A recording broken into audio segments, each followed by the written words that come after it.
Sabe, tem histórias que começam pelo fim. Vamos pensar nessa análise de hoje como uma dessas histórias. A gente vai abrir a primeira página juntos e mergulhar numa ideia que parece bem simples, mas que na verdade é uma jornada sem um ponto final muito claro. Uma história sobre a dificuldade de dizer: pronto, é o suficiente. Existe um momento, quase invisível mesmo, em que algo se completa. É tipo o último quadrinho de uma página, sabe? Aquele painel que encerra uma cena. Mas e o que acontece quando a gente vira a página e a história parece continuar, mesmo sem ter mais nada escrito? E é exatamente aqui que começa o nosso primeiro capítulo, o sentimento de inacabado. Pensa bem, a tarefa acaba, o dia foi super produtivo, uma conversa finalmente se resolve, todos os sinais de fora apontam para uma conclusão, certo? Mesmo assim, fica aquela sensação sutil, mas persistente, de que, poderia ter sido mais, de que faltou alguma coisinha. A sensação é exatamente essa. É como se o trabalho feito, por mais completo que ele pareça, nunca chegasse por inteiro até a gente. Fica uma desconexão, um eco que não se cala. E essa desconexão toda nos leva, claro, para o conflito central da nossa história. Aquela batalha entre o que se vê por dentro e o que o mundo vê por fora. Olha só que interessante. Por fora, a avaliação é bem clara. Está funcionando, atende às expectativas, cumpre o que foi pedido, ou seja, é o suficiente. Só que por dentro, a experiência é outra, né? Falta uma confirmação que, sei lá, parece que nunca vem. Não tem um erro óbvio, nada que se possa apontar, mas também não tem descanso. E isso nos leva a um ponto crucial. A palavra suficiente, sozinha, parece que não tem peso. Ela parece que precisa de um complemento, de um algo a mais para se justificar. Como se fosse uma base fraca demais para se sustentar por conta própria. E essa busca pelo algo a mais nos joga de cabeça no próximo capítulo da nossa jornada, a tal da meta que não para de se mover. O problema todo é que esse algo a mais, ele nunca fica parado. Ele muda de forma, se desloca, escapa. É um alvo que está sempre em movimento, sempre um passinho à frente. É como se fosse um balão de pensamento num quadrinho, um monólogo interno que diz: quando a gente chega perto, ele já está um pouco mais longe. A linha de chegada vai recuando a cada passo que damos na direção dela. É frustrante. E aí, o que acontece? Muitas vezes, sem nem perceber, o ciclo continua.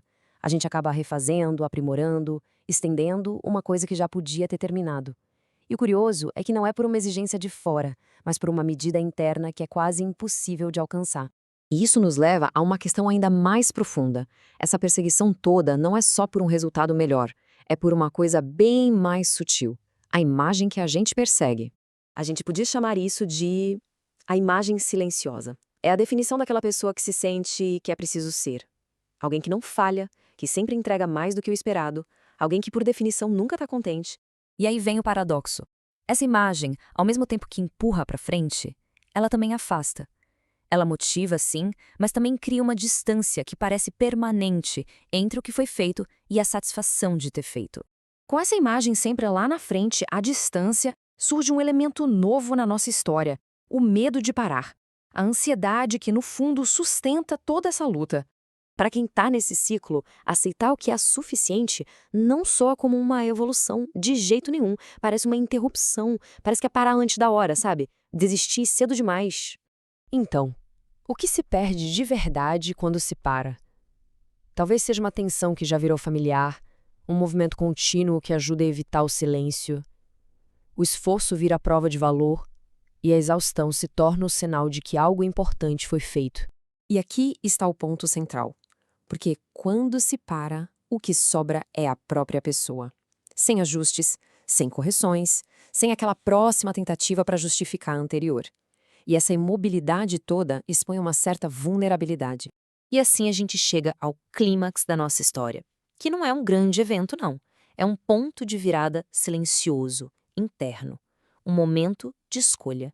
E se a gente pensasse diferente? E se o suficiente não for um padrão, uma meta a ser alcançada? E se for, na verdade, um instante?